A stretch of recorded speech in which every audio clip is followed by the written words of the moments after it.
Welcome to Samba Samba. Enjoy the video. In this video, I will explain how to make a drop-down menu in Squarespace. First, access your website's Pages panel from the Home menu.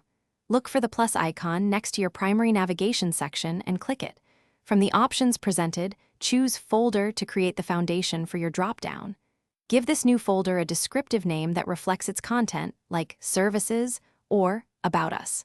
This folder will house all the items that appear in your drop-down. Now that you have your folder, it's time to populate it with content.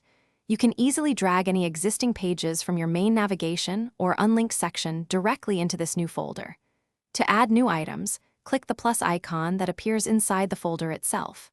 You can then select Page to create a new page or Link to connect to an external site. Arrange these items by dragging them up or down to set their display order within the drop-down.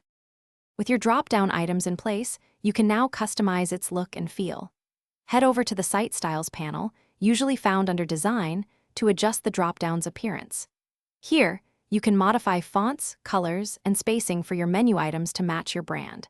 It's crucial to check how your drop-down appears on mobile devices to ensure a seamless user experience.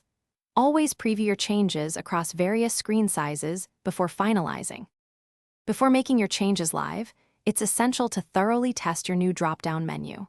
Navigate through your website as a visitor would, clicking on each drop-down item to confirm it directs to the correct page or link.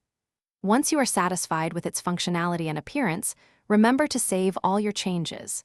Finally, publish your site updates so that your visitors can experience the newly organized and user-friendly navigation.